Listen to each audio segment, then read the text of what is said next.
এখন আমি যে কথাগুলি বলতে চলেছি এগুলো কিন্তু সংগৃহীত কিছু কথা।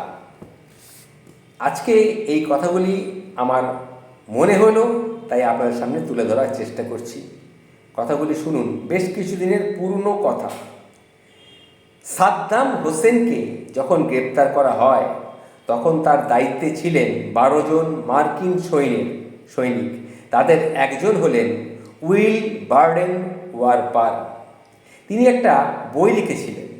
সেই বইটার নাম হচ্ছে the prisoner in his palace, his American guards and what history next left unsaid. আমি আবার বইটার নাম বলছি, একটু বড় নাম।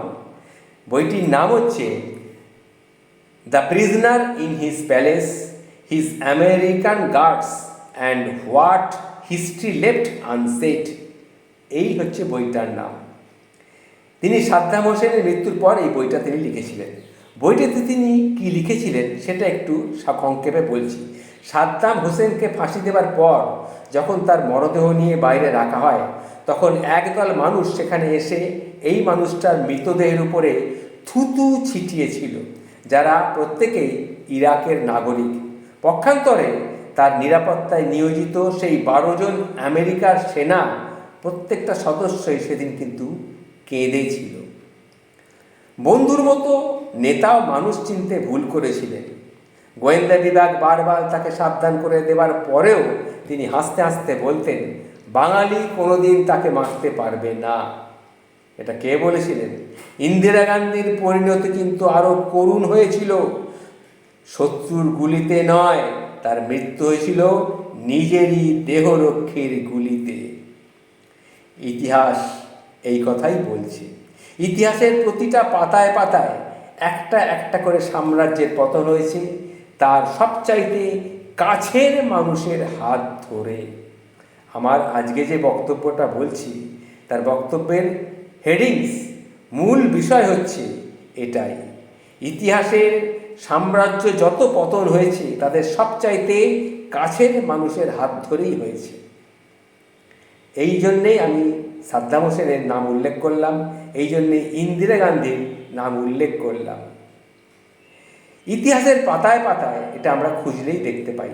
সৌদি আরবের বাদশাহ ফয়সাল যখন তার ভাইপোকে আলিঙ্গন করার উদ্দেশ্যে দুবাহু বাড়িয়ে দিলেন, প্রত্যুত্তরে তার ভাইপো হঠাৎই পকেট থেকে পিস্তল বের করে পরপর 3টে গুলি করে বসলেন।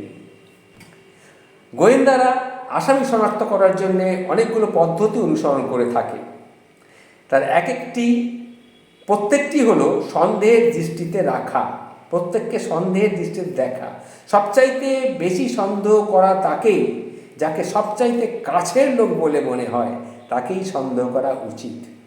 ইতিহাস এটা আমাদের বারবার শিখিয়ে গেছে।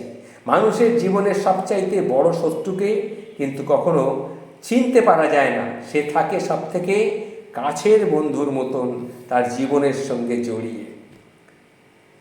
এটাই প্রত্যেকের ক্ষেত্রেই প্রযোজ্য। আপনার ব্যক্তিগত জীবনেও তাই। আপনি সবচাইতে বেশি প্রতারিত হবেন আপনার সবচাইতে বেশি কাছের মানুষের কাছ থেকেই। আপনাকে সবথেকে বেশি কষ্ট দেবে আপনার কাছের মানুষ। আপনি কাছের মানুষের একটা তালিকা তৈরি করলে দেখবেন সেখানে কেউ শত্রু নেই, শুধু বন্ধু, নিজের আত্মীয় স্বজন।